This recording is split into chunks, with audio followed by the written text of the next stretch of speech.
আমাদের যেমন বালুরঘাট অনেক পুরনো একটা সভ্যতা। আপনি বলতে পারেন এটা যদি আপনি ইতিহাস খোঁজেন তাহলে আপনি দেখতে পাবেন যে আজ থেকে 300 থেকে 350 বছর আগে in history, in ancient history, আপনি বালুরঘাটের উম, নিদর্শন বা উদাহরণ আপনি পাবেন। আমি আরো দু তিনটে অর্গানিক ফার্মিং এর সাথে এবং অর্গানিক ফার্মের যারা ওনার তাদের সাথেও যুক্ত। আজকে আপনি আপনার অ্যাভারেজ লাইফ ভ্যালু হচ্ছে 75 ইয়ার্স ম্যাক্সিমাম ম্যাক্সিমাম। তখন কিন্তু আরো বেশি ছিল।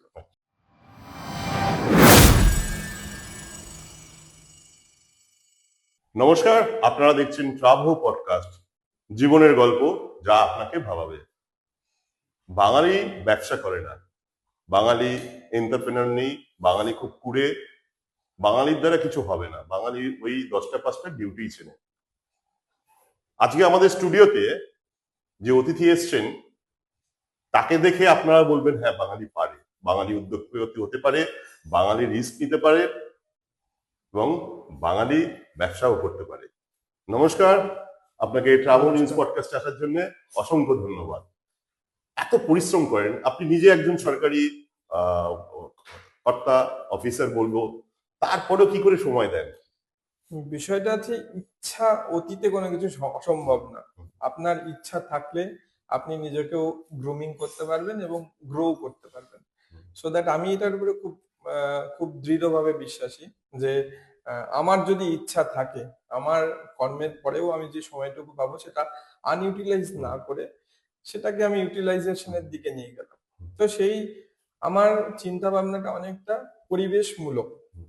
তো সেখান থেকেই আমার এন্টারপ্রেনারশিপ জন্ম, এবং সেখান থেকেই আরো যারা এন্টারপ্রেনারশিপ আছে ইভেন কলকাতাতে, যারা খুব ক্লোজ আমার, তাদের দেখেও আমার শেখা, তাদের হার্ড ওয়ার্ক দেখেও শেখা।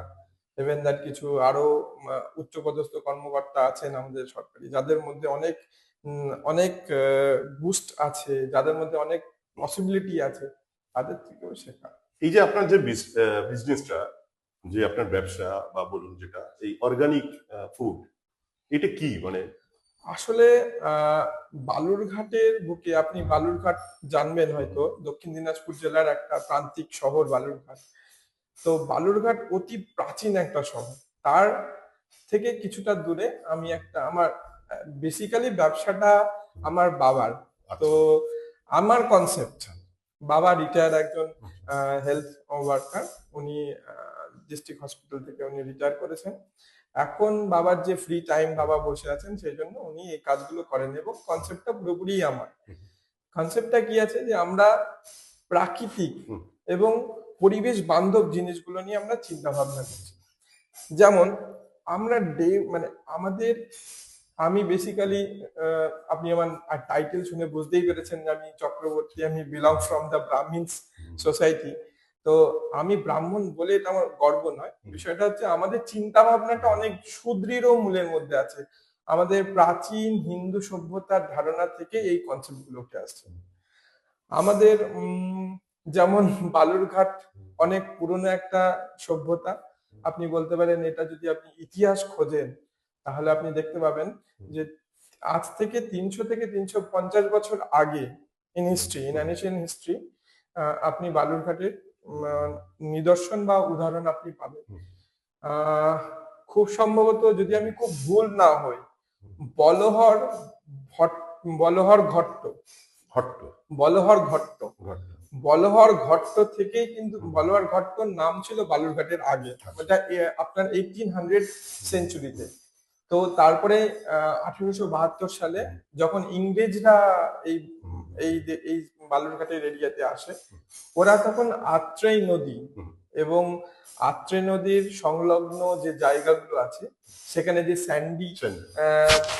স্যান্ডি যে আপনার এরিয়াগুলো দেখে ওরা জায়গাটার নাম দিয়েছে বালুর ঘাট। আচ্ছা, বালু তার ঘাট। ঘাট। আচ্ছা, এটা খুব একটা মানে স্পেসিফিক নাম বালুরঘাট বলে। আর আত্রাই নদী বলতেই মনে পড়লো যে আত্রাই নদীটার মানে আপনার মনে হতেই পারে আত্রাই নদীটা কোথা থেকে আসছে বা নামটা কেন আত্রাই। তো আমাদের হিন্দু সভ্যতা অনুযায়ী আমাদের আত্রেয় নদী এক পোস্ট পুরাণ যদি আমি দেখি, পুরাণে মহাভারতে উল্লেখ আছে অত্রি মুনির কথা উল্লেখ আছে।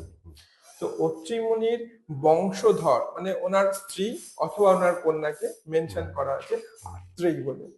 তো বুঝতেই পাচ্ছেন যে আত্রেয়ী নদীর একটা সিগনিফিকেন্ট আমাদের মধ্যে আছে। তো ওই আত্রেয়ী নদী আমাদের ভারত মানে বালুরঘাটের সংস্কৃতি, বালুরঘাটের কালচার এবং আমাদের ওখানকার যে যে সোসাইটি এবং যে পপুলেশন, তো এই সব নিয়ে আমাদের ওখান থেকে এই জন্ম নেওয়া অর্গানিক ফার্মিং এর বিষয়টা। অর্গানিক ফুড এটা কি কি করেন আপনাদের, আপনাদের কোম্পানি কি কি তৈরি হয়? অ্যাকচুয়ালি অর্গানিক ফুড বলতে আপনি বুঝতেই পাচ্ছেন যে বাংলাটা হচ্ছে জৈব খাবার। আচ্ছা, জৈব খাবার। জৈব জৈব ইত্যাদি ধরনের সার দিয়ে তৈরি যে খাবার জৈব খাবার। আচ্ছা। আমরা যখন আপনি যখন আমাদের গ্রিন রেগুলেশন চললো ভারতবর্ষে, তারপর থেকে সবাই কিন্তু ফার্টিলাইজারের দিকে চলে গেছিল এবং ফার্টিলাইজারের জন্য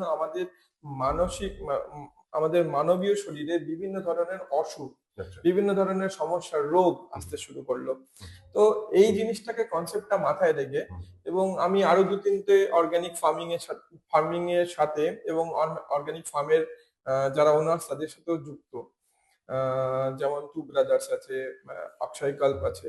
তো সবাই ধরুন আমাদের যে বেসিক ভারতীয় সংস্কৃতি, ভারতীয় সভ্যতা যদি আপনি খুঁজতে যান নিভ, তাহলে দেখবেন আমাদের কিন্তু আজ থেকে যখন আমরা বিফোর খ্রিস্ট 500 বছর, তখন কিন্তু আমাদের চাষাবাদ প্রণালী এই জৈব রাসায়নিক ছিল। তো তখনও কি আমাদের তাহলে ফুড প্রোডাকশন হতো না? ফুড প্রোডাকশন, তখনকার মানুষের লাইফ লং অনেকটা বেশি ছিল। আজকে আপনি আপনার অ্যাভারেজ লাইফ ভ্যালু হচ্ছে 75 ইয়ার্স ম্যাক্সিমাম। তখন কিন্তু আরো বেশি ছিল। তো এই কনসেপ্ট থেকে আমার ডেভেলপ যে আমি অর্গানিক ফার্ম করব। এন্ড এর সাথে আমাকে যে খুব বেশি পরিমাণে হেল্প করেছে সেটা অগ্নিদা। হ্যাঁ, অগ্নিদা ইজ মাই ক্লোজেস্ট পার্সন এই ইন্ডাস্ট্রির মধ্যে। অগ্নিদা প্রত্যেকটা বিষয়ে আমাকে খুব গাইড করে। অগ্নিদা, অভিজিৎ দা, দে আর সুপার। আর তাদের দেখেই আমার আরো কিছু শেখারও আছে, শিখেছি। আপনি তো কর্মসূত্রে সল্টলেকে থাকেন, তো সল্টলেক ছেড়ে কেন বালুরঘাটে গেলেন? বিষয়টা হচ্ছে আমার বাড়ি বালুরঘাটে, আমার জন্ম বালুরঘাটে, আমার স্কুলিং বালুরঘাটে, সবকিছু বালুরঘাটে। আমার ছোটবেলা থেকে বড় হওয়ার প্রত্যেকটা মুহূর্তের সাক্ষী বালুরঘাট। এরপর আরেকটা বিষয় হচ্ছে আমার অর্গানিক ফার্মটা কিন্তু বালুরঘাটে ঠিক নয়। বালুরঘাট থেকে 13 কিলোমিটার দূরে কামারপাড়ার একটা অধ্যুষিত অঞ্চল মোহদীপুর। কি নাম?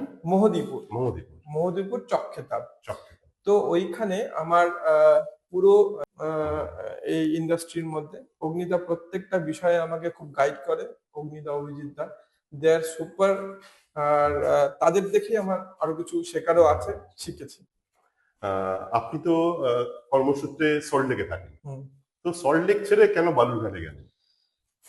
বিষয়টা হচ্ছে আমার বাড়ি বালুরঘাটে, আমার জন্ম বালুরঘাটে, আমার স্কুলিং বালুরঘাটে, সবকিছু বালুরঘাটে। আমার ছোটবেলা থেকে বড় হওয়ার প্রত্যেকটা মুহূর্তের সাক্ষী বালুরঘাট। এরপর আরেকটা বিষয় হচ্ছে আমার অর্গানিক ফার্মটা কিন্তু বালুরঘাটে ঠিক নয়। বালুরঘাট থেকে 13 কিলোমিটার দূরে কামারপাড়ার একটা অধ্যুষিত অঞ্চল মোহদীপুর। কি নাম? মোহদীপুর চকখেতাব। তো ওইখানে আমার পুরো ওই ফার্মিংটা ওখানেই করা হচ্ছে। তো ওই এক্স্যাক্টলি যে জায়গাটা আমি চয়েস করেছি সেটা অনেকটা বিস্তারিত আলোচনা এবং বিস্তারিত বিষয়গুলোর উপরে চিন্তা ভাবনার পর।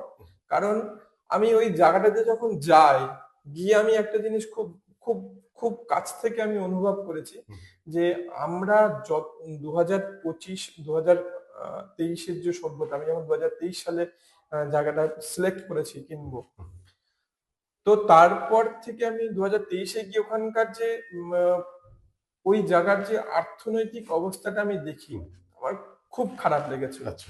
ওখানে আমাদের শিডিউল ট্রাইব লোকরা বাস করে, যারা বিলো দা পভার্টি লেভেল বাস করে।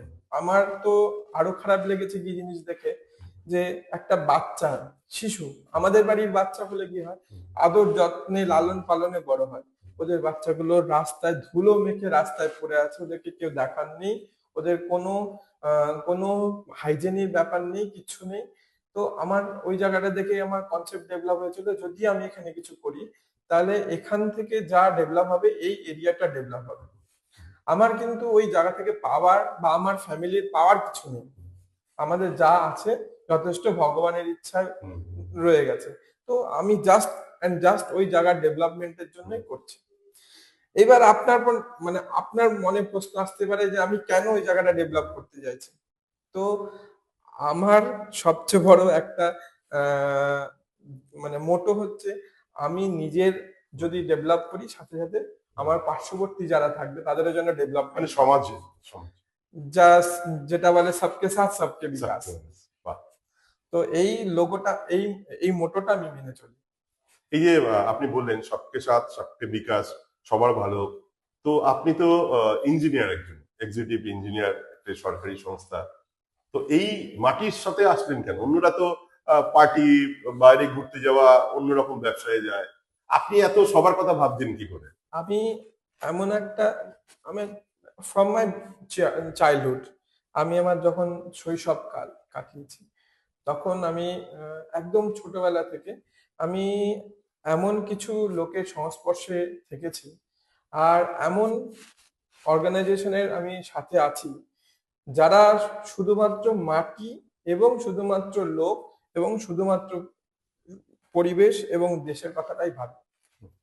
তো সেখান থেকে আমার এই কনসেপ্ট, সবার জন্য। আপনি যদি আজকে যদি আপনি নিজে আপনার থেকে আপনার পাশের বাড়ির লোকের ডেভেলপমেন্টের কথা ভাবেন, আপনার ডেভেলপমেন্টেই ফার্স্ট হবে। এবার যদি জিজ্ঞাসা করেন কেমন করে, তার উত্তর হচ্ছে, আপনি ধরুন এমবিএ পাস করেছেন, আপনার পাশের বাড়ির ছেলেটা ম্যাট্রিক্সও পাস করতে পারেনি, যখন আপনার বাড়ির পাশে প্রাচীন নিয়ে ঝামেলা হবে, ওর সাথে কিন্তু আপনি তর্ক করতে পারবেন না, পারবেন না। পারবেন। কেন পারবেন না? কারণ আপনার এডুকেশনাল কোয়ালিফিকেশন ওর এডুকেশনাল কোয়ালিফিকেশন ম্যাচ করে না, ও যা বলবে আপনি সেটা সমাজে বলতে পারবেন না। ঠিক। আপনি যদি ওকে ওই পর্যায়ে পড়াশোনা করি ওই জায়গাতে নিয়ে আসেন, আজকে ঝগড়াটাই হতো না। এটা ঠিক বলেছেন। আজকে এক জায়গায় মাননীয় মুখ্যমন্ত্রী বলেছেন, চা তৈরি করো আর ঘুগনি তৈরি করো। তো আপনিও তো একজন বিজনেসম্যান, বা আপনার কি এর মতে কি বলতে পারেন যে মাননীয় মুখ্যমন্ত্রী যেটা বলেছেন? দেখুন, আমি মাননীয় মুখ্যমন্ত্রীর কোনো রকম কমেন্টের বা কোনো রকম স্টেটমেন্টের এগেনস্টে গিয়ে আমি কিছু বলতে চাই না। উনি ওনার চিন্তা ভাবনা থেকে, ওনার স্বতঃস্ফূর্ত ভাবনা থেকে উনি বলতেই পারেন, ওনার সেই অধিকার আছে, এবং উনি আমাদের রাজ্যের গার্জিয়ান। মুখ্যমন্ত্রী মানে উনি আমার রাজ্যের গার্জিয়ান। এবার বিষয় আছে কি, উনি সম্ভবত এই কনসেপ্ট গুলো থেকে ওনাকে হয়তো ওনার প্রধান উপদেষ্টা বা ওনার যিনি আছেন তারা হয়তো ওনাকে সৎ সৎ উপদেশ দিচ্ছেন না বা উনি পাচ্ছেন না। দেখুন, আমাদের ভারতীয় সংস্কৃতি যে সমস্ত যে সমস্ত তথ্য দিয়ে গেছে, সেগুলো যদি আমরা একটু পুরনো বইপত্র, পুরো পুরাণ বিথি এগুলো যদি একটু ঘাটাঘাটি করি, তাতেই দেখা যাবে সোর্স অফ ইনকাম। আজকে ভারতবর্ষে সবাইকে বলা হয় যে গুজরাট, মহারাষ্ট্র বিজনেসে এগিয়ে আছে, কিন্তু আজকে আমাদের যদি পশ্চিমবঙ্গের দিকে আপনি একটু লক্ষ্য করেন, আমাদের প্রথম সবচেয়ে বড় বিজনেসম্যান হচ্ছে আমাদের ঠাকুর পরিবার। এটা আপনাকে বলার কোনো জায়গায় রাখে। তো ওনার থেকে বিজনেস এসছে। আর আজকে ভারতবর্ষের সবচেয়ে রিচেস্ট, আজকের দিনেও ভারতবর্ষের সবচেয়ে রিচেস্ট পশ্চিমবঙ্গ, এবং তাতেও অনেক প্রভূত সম্ভাবনা আছে যে পশ্চিমবঙ্গতে অনেক কিছু ডেভেলপ হতে পারে, অনেক কিছু হতে পারে, সবকিছু আছে, সবকিছু সম্ভাবনা পশ্চিমবঙ্গে আছে। আর এই জন্য পশ্চিমবঙ্গকে বলা হয় ইস্টার্ন গেটওয়ে। একদম। তো ভারত যদি কথাতেই আছে, বাংলা আজকে যেটা ভাববে সেটা 15 দিন পর বাকি দেশ ভাববে। তো একটা সময় ইংরেজরা এসেছিল, মুসলিমরা এসেছিল এখানে, মালদা, মুর্শিদাবাদ, হাওড়া ইন্ডাস্ট্রিয়াল হাব ছিল, তখন তারা আসতো ব্যবসা করতে। আজকে 2025-এ দাঁড়িয়ে দেখছি যে আইটি সেক্টর তো ঠিকঠাক হলো না, সবাই পরিযায়ী কর্মচারী হয়ে গেল, বাকি ইন্ডাস্ট্রিজ বন্ধ হওয়ার মুখে। আপনার কি মত, এটা কেন হলো? দেখুন, সঠিক পরিকল্পনার অভাব এবং আমাদের আমাদের যে 5 ইয়ার্স প্ল্যান, 5 ইয়ার্স প্ল্যান সম্পর্কে ফলো আপ নেওয়া, হুম। বিষয়গুলো খতিয়ে দেখা, কেন হচ্ছে না এর প্রত্যেকটা পর্যায়ে আলোচনা করা, হুম। এই বিষয়গুলো নিয়ে হয়তো কোথাও খামতি থেকে কোথায় গেছে। খামতি আছে? নতুন যারা ব্যবসা করতে আসছে বা যারা আপনার এই বিজনেসটা করতে চাইছে তাদের সম্বন্ধে আপনি কি বলবেন? ধরুন আপনি যে বিজনেসটা করছেন অর্গানিক ফার্ম, এটা যদি কেউ নতুন করতে চায় বা কেউ এটাকে এগিয়ে আসতে চায়, তারা কি করবে? অলরেডি দেখুন আমি আমার বিজনেস কথাটা আমি বলবো না, আমার ফ্যামিলির যে অর্গানিক ফার্মিং এর যে বিজনেসটা স্টার্ট করেছে, তো আমরা স্টার্ট করেছি বলেই যে ধরুন বিজনেস শুরু হয়েছে সেরকম নয়, এই বিজনেসটা কিন্তু প্রত্যেকটা ঘরে ঘরে। যেমন আপনাকে আমি বলি, আজকে আমাদের গ্রাম বাংলায় লোকের কিন্তু দিন চলে 3টে গরু পুষে বা 1 বিঘা জমি দিয়ে। হুম, হুম। এবার যদি আপনি জিজ্ঞাসা করেন কেমন করে, আমাদের গ্রাম বাংলার মধ্যে না যারা ধরুন গোশালা তৈরি করেছে, হ্যাঁ। এক্স্যাক্টলি ওয়ার্ড গোশালা। হুম, কেন গোশালা? একটা গরু দিয়ে গোশালা হয় না, হুম। আর একটা গরু দিয়ে কারো পেট চলে পেট না। ভরে। তো গোশালা মিন্স একের বেশি যদি গরু হয় সেটাই গোশালা। এবার গোশালা অর্থে যে আমি একটা সুন্দর গোয়াল ঘর বানালাম, তাদেরকে থাকতে দিলাম, তাদের থেকে আমি উপার্জন করছি, আপনি এটা তো কখনোই অস্বীকার করতে পারবেন না যে আজকের দিনে কলকাতার বুকে দুধের ক্রাইসিস আছে। হুম। এটা অস্বীকার করার কোনো অসুবিধা নেই। জায়গা নেই। ক্রাইসিস আছে বলেই কিন্তু আজকে ভোর 4টের সময় গোয়ালারা দুধ নিয়ে দূর সদূর প্রান্ত থেকে কলকাতার বুকে আসে। একদম। আর আপনি 50 থেকে 55 টাকা লিটার দুধ আপনি কিনে খান। কিনে খায়। এবং আপনার দুধের ঘাটতি পূরণ করার জন্য বিভিন্ন কোম্পানি, মাদার ডেয়ারি, ভাগীরথী, এই সমস্ত কোম্পানি কিন্তু মিল্ক প্যাকেট দুধ বার করছে, যেটা আপনার শরীরের পক্ষে ক্ষতিকর। ক্ষতিকর। আমি চ্যালেঞ্জ করছি না ক্ষতিকারক হুম, বলে, কারণ এটা অবশ্যই এফএসএসআই লাইসেন্স আছে হুম। এবং ওখানে ওদের নিজস্ব ল্যাবরেটরি আছে, ল্যাবরেটরিতে টেস্টেড। তো এটা বলাটাও অনেকটা কন্ট্রাডিকশনাল পর্যায়ে চলে হুম। যাবে, কিন্তু সেই দুধটা কিন্তু আপনার শরীরের পক্ষে সঠিক নয় বলে আমার মনে হয়। আচ্ছা। অর্গানিক ফার্মেরটা কেন সঠিক? কারণ অর্গানিক ফার্মে যে সমস্ত দুধ বিক্রি হয় সেটা ডে যেদিন বেরোবে সেদিনই বিক্রি, আচ্ছা। কারণ সেই দুধগুলো প্রিজার্ভ করে আপনাকে গ্লাস বোতলের মধ্যে, কাচের বোতলের মধ্যে আপনাকে প্রিজার্ভ করে রাখতে হবে নির্দিষ্ট টেম্পারেচারের মধ্যে, এবং এটাকে যেদিন আপনি বের করছেন মার্কেটে সেদিনই সেল করতে হবে। একদম। এই এই আপনার যে কেউ যদি ব্যবসায়িক সহযোগিতা চায়, মানে আপনার সঙ্গে যে সহযোগিতা, এটা কি তার কি কোনো এডুকেশন দরকার বা কোনো টাকার ফাইন্যান্সিয়াল যে এত টাকা লাগবে এই ব্যবসায় নামতে? দেখুন, কথায় আছে যে জৈব প্রক্রিয়ায় কৃষিকাজ করতে গেলে এবং জৈব প্রক্রিয়ায় ফার্মিং করতে গেলে তার জন্য বিনা পুঁজিতেও করা যায়। আচ্ছা, মানে যারা করবে ইয়াং জেনারেশন যদি আসে ফ্রি বিনা করতে পারে, পুঁজিতেই মানে করতে কি পারে, মানে কি লাগবে? শুধুমাত্র বুদ্ধিমত্তা লাগবে আর তার বাহ, বাড়ির সামনে একটু জায়গা একটু লাগবে। জমি, কপাটা জমি লাগতে পারে? আপনার খুব জোর হলে আপনার বাড়ির সামনে 2-2.5 কাঠা জমি হলে আড়াই কাঠা জমিতে শুরু করতে পারে, শুরু করতে আর পারে। কোনো টাকা লাগবে না? টাকা যদি অলরেডি ওখানে যার গ্রাম বাংলার কথা বলছি, গ্রাম বাংলার যারা যুবকরা, হুম। তারা যদি ছোট ছোট ছোট ছোট গোশালা বানিয়ে নেয় বাড়ির সামনে 2-3টে গরু নিয়ে, তা গরু যদি তার বাড়িতে থাকে তাহলে তো তার ইনভেস্টমেন্ট জিরো, ইনভেস্টমেন্ট। তার তো কিছুই লাগছে না। শুধু তার ম্যাচুরিটি লাগবে, বুদ্ধিমত্তা লাগবে এবং তার মার্কেট ওরিয়েন্টেড হতে হবে। এই যে মানে আমাদের শহরে যে যাদের ওখানে তো জমি নেই, ধরুন বাড়ি, বড় বাড়ি আছে, ছাদ আছে, 3000 স্কোয়ার ফিট বা তারা কি ছাদে এই অর্গানিক ফার্ম করতে পারে বা এরকম ভাবে ব্যবসা করতে দেখুন, পারে? প্রাকৃতিক ন্যাচারালি তো সম্ভব না, সম্ভব। আর্টিফিশিয়ালি ভাবে সম্ভব। আর্টিফিশিয়াল। আচ্ছা। তার মানে তার 2-2.5 কাঠা জমি লাগবে আর টাকা মিনিমাম। আর আপনারা কি সেটা ট্রেনিং দেন, মানে যে যদি না, আমরা অ্যাকচুয়ালি ট্রেনার নই, আচ্ছা। আমরা নিজেরা একজন ছোট, একদমই ক্ষুদ্র উদ্যোক্তা, স্টার্টআপ অনলি। এবার আমরা ট্রেনিং দেওয়ার দিকে নেই। হ্যাঁ, এবার যদি কারো কোনো রকম সাহায্য দরকার পড়ে সেক্ষেত্রে আমাদের সাথে যোগাযোগ যখন করে আমরা অবশ্যই সাহায্য করি। বা কেউ যদি ডিস্ট্রিবিউটরশিপ নেয়, স্টকিস্ট, এইটাই আপনারা কি প্রোডাক্ট গুলো বিক্রি করতে চায়, ধরুন বালুরঘাট আপনি তৈরি করছেন, আমার নিউ টাউনে কেউ বিক্রি করতে চায় শপিং মল, সেটা করতে অবশ্যই, পারে। তো অবশ্যই সেটা আপনার তাকে সেই ক্ষেত্রে তাকে বিজনেস অপরচুনিটি দেওয়ার দায়িত্বটাও আমাদের। আচ্ছা, আচ্ছা। তো সেগুলো আপনারা কি তৈরি করছেন, মানে সেরকম নেটওয়ার্ক বানাচ্ছেন কি? বিষয় হচ্ছে আমরা প্রথমে ফোকাস ওয়েতে হুম। আমরা অর্গানিক প্রোডাক্ট গুলো রেডি করছি। আচ্ছা। অর্গানিক প্রোডাক্টস এর মধ্যে কি আপনি আহ, হয়তো সবসময় ডাবরের মধু খাচ্ছেন, হ্যাঁ হ্যাঁ, কিন্তু ডাবরের মধুটা কি এক্সাক্ট মধু? ঠিক, এটা আপনি কখনো ভেবে দেখেছেন? একদম ঠিক, আপনি কখনো ডাবরের মধুটাকে কি ক্রস চেক করার জন্য কোনো টেস্ট করেছেন? একদম না। একবার টেস্ট করে দেখবেন সেটা অরিজিনাল কিনা, ফার্স্ট। সেকেন্ড হচ্ছে, আপনি বাড়িতে দই খাচ্ছেন, হুম, আপনি কোনোদিন বাড়িতে যদি আহ, থালাতে যদি দই পাতেন বা হুম, বাটিতে যদি দই পাতেন, তার সেই দইয়ের টেস্ট আর প্যাকেট দইয়ের টেস্টের মধ্যে একটু ডিফারেন্টটা দেখবেন। আচ্ছা। তো বেসিক্যালি এই জিনিসগুলোকে মাথায় রেখে আমাদের কাজ। তো জরুরি কেন এখন এই 2025-এ অর্গানিক ফুড খেলে কি হতে পারে, মানে এই ফুড গুলো খেলে সাধারণ মানুষের কি হতে পারে? দেখুন, আমরা বিগত কয়েক বছরে হুম, একটা বড় মহামারী এবং আমরা একটা আহ, আমরা একটা ক্রাইসিস পেরিয়ে এসেছি। আচ্ছা। আমরা কোভিড-19 কে পার করলাম। কোভিড-19 পার করার সময় সবচেয়ে বেশি এফেক্টেড কিন্তু ভারতীয়রা নয়। না। কেন নয়? কারণ ভারতের গ্রাম বাংলা ভারতকে প্রতিটা বার প্রতিটা জায়গাতে সাহায্য করেছে আচ্ছা। দাঁড়াতে। বাহ। সেই গ্রাম বাংলার প্রত্যেকটা মানুষ কিন্তু ফোকাসড ওয়েতে ওই কাজগুলোই করে গেছে, যেই কাজগুলো আমাদের প্রত্যেকটা লোকের করা দরকার। হুম, যেমন আমরা একটু ভালো খাবো, কোয়ান্টিটি বেশি না, কোয়ালিটি বলে। ম্যাটেরিয়াল। আপনি আজকে ভাবুন না, রোজ রয়্যালস আপনাকে কখনো আপনি টিভিতে অ্যাডভার্টাইজ দেখতে পান? হুম, রোলেক্স এর আপনি অ্যাডভার্টাইজ না। দেখতে পান? কেন দেখতে পান না? কারণ কি, ওটা এক্সপেন্সিভ কিন্তু মানুষের চয়েস। আচ্ছা।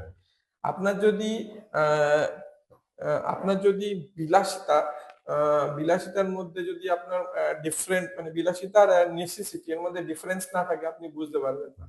এবার আমাদের বক্তব্য, আমরা কি অর্গানিক ফার্মে প্রত্যেকটা প্রোডাক্টের দাম বাড়িয়ে রাখছি? আমরা সেই দামটাই রাখছি যেটা সাধারণ মানুষ কিনে খেতে পারে। ঠিক। সাধারণ মানুষের কথা চিন্তা করে। সাধারণ মানুষের ব্যাপার। তার মানে এই যে বলে যে অর্গানিক ফুডের দাম অনেক বেশি, এটা ভুল। ভুল মানে একদমই ভুল। একদমই ভুল। এটা আছে।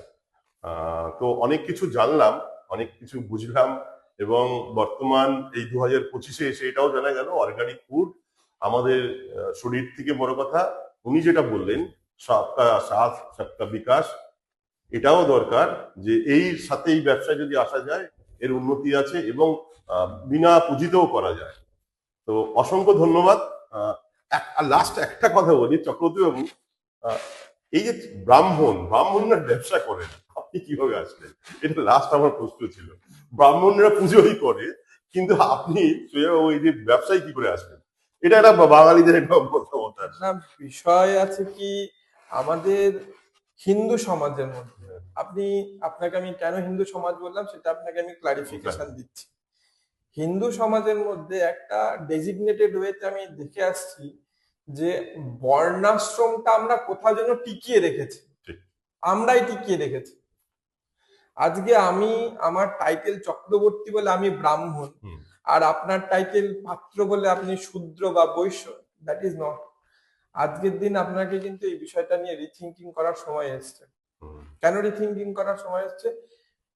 হিন্দু সমাজের মধ্যে কেউ ব্রাহ্মণ না, কেউ শূদ্র না, কেউ বৈশ্য না।